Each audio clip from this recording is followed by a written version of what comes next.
Well, let's talk Sure. about your what type of new monster would you like to maybe fight against here for future void hunts?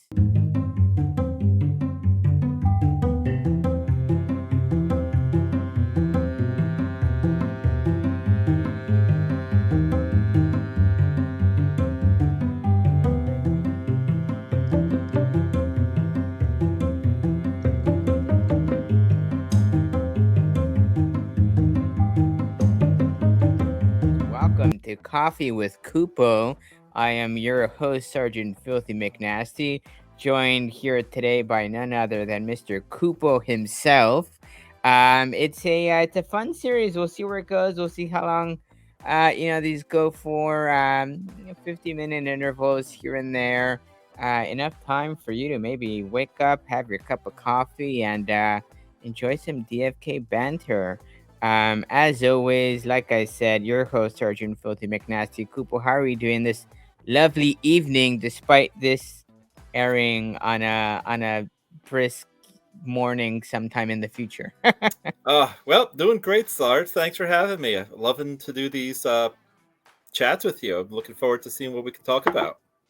Yeah, no, and the idea really doing a deep dive on some of the conversations we've had, here in the recent past. I think one of the topics that came up recently, the illustrious Maddie Pesk brought this up, and he was referring to or referencing a conversation he heard on Mythic Squad, on one of their streams, and I must say I did not catch this stream, but I got the gist of the conversation, which was something to the effect of, should you be leveling up your heroes past level 10, past level 1?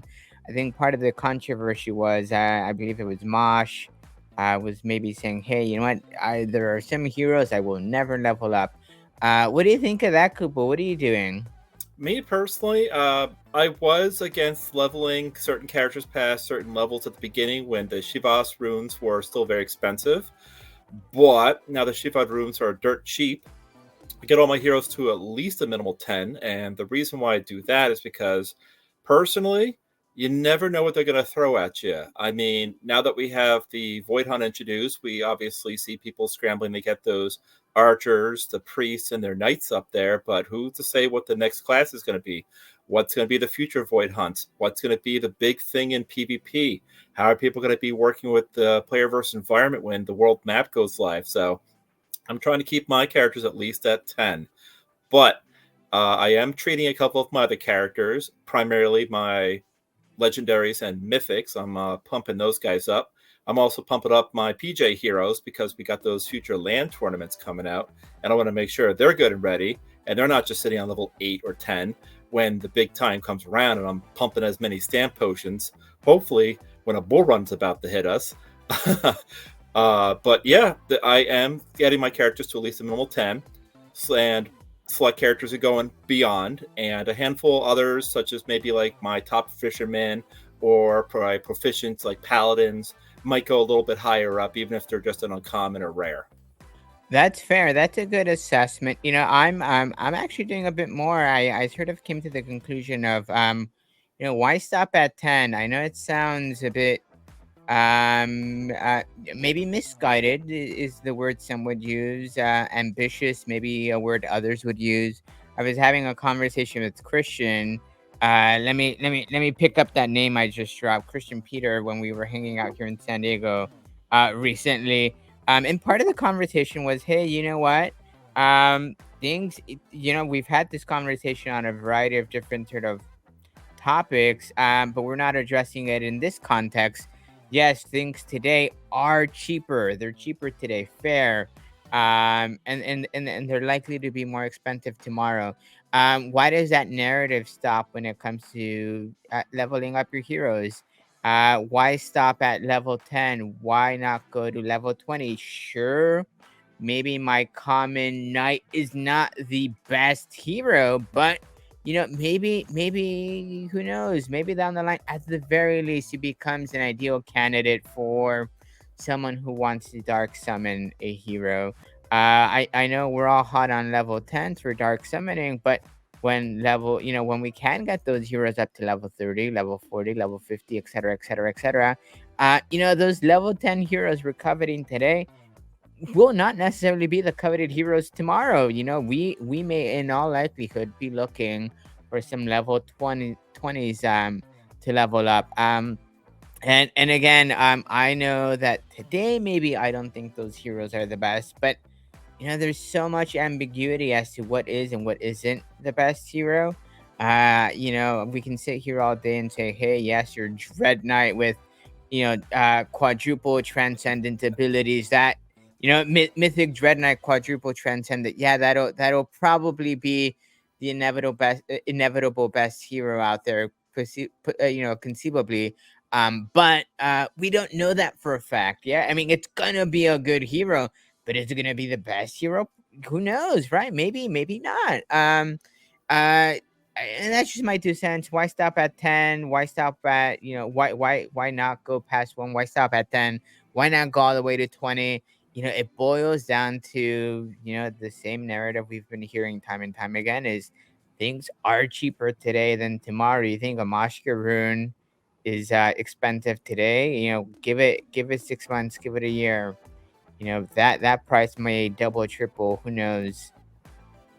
I agree with you 100% there. So it is about the cost and it's about the availability. So I do have a good number of characters that are pumping, like I said, to 11 or 12 just to push them above the line, especially like my heroes that I believe might be potential future crafters.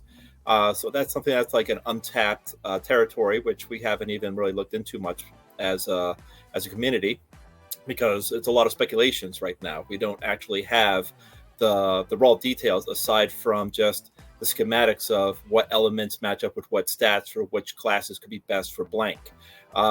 That's what we have working with. So, like I said, my primary focus is I got some select heroes, primarily like my first generation heroes, which I kind of grown attached to. My PJ heroes, my legendaries, my mythics, and my potential crafters. I got a good couple hundred heroes. I know a lot of us out there do have ourselves quite a bit of heroes out there. So to give every one of them that privilege to get up to 20, it's a little tricky to work with. Even at the current cost, it's still quite a bit to work with because it's about that availability of that moksha also. So sure, they're cheap now. They cost maybe a little bit over $1 at the current time. But, things will eventually inflate if we continue to push it all out of the market. So give it a little time for that market to settle, see how long it rides, and kind of just pick and choose wisely in what direction you want to go. Non-financial advice, but everybody has their own way of doing things, whether you want to level all your heroes, select heroes, if you want to keep those heroes at 10, if you want to keep them at 1. I mean, everybody plays the game in their own way, and really, the future is open to anything to see what we can actually do with our heroes. No, absolutely. I'll leave this topic on this. It was something ALP mentioned. One of my streams. He made it. He made it. I think it was one of the top 20 maybe streams. Have fun with it. Whatever's fun for you. Uh, if you wanna leave your heroes at level 1, because that's fun for you in some shape or form, then so be it. For me, I have fun speculating. It's reckless, maybe. Are we all doing a level of reckless speculation? I'm sure we are. But that's my reckless speculation. Anyhow, let's hit another topic here, Kupo. Let's talk Sure. about your what type of new monster would you like to maybe fight against here for future void hunts? Wow, there's like so many possibilities. I don't know why. Like in RPGs, I've always been kind of like fond of like the goblin classes and stuff like that. Like they're little crafty little like pain in the asses, and they have like such versatility. If you ever played like the Final Fantasies or any the Dragon Quest or any most RPGs have some sort of goblin in their own unique way. Sometimes they're smart, sometimes they're dumb as all anything. But I feel that they're a very versatile class that you can actually see out there. They're like a humanoid based character, which can have potential, whether they could be like a thief, a mage, a rogue. I mean, there's endless possibilities in seeing what a goblin can do. So that's one of the things I'd like to see. I also would, and if for like a top tier monster, I've always had like my heart set on like mind flayers. Like I've been a big D&D guy for a long time, and I always thought, man, those things are nasty looking, but they're always so hard to deal with. That's like a top level monster that you'd be like, yeah, do not want to cross with one of those things. For anybody that doesn't know what one of those things are, just think of like Davy Jones from the Pirates of the Caribbean movies and stuff like that, with the tentacle mouths and stuff like that. It's basically what a mind flayer is. Or if you ever look at an old classic D&D thing, but yeah, there's so much possibility out there. You can get anywhere from animals to humans to machines to supernatural. I mean, there's so many opportunities out there, and I just want to see more. I just want to see what we can do, what we can fight, even if it's just like a giant blood battle. I would love to just see more of these fights and see what DFK has and what the artist team has in their minds, what they can create and what they can put out there. Be like, oh, look at that. It's awesome. We're fighting a new monster. How about Yeah, you, Sarge? What's your take on what would you like to see? man, low hanging fruit, and then I'll do a reach sort of monster here.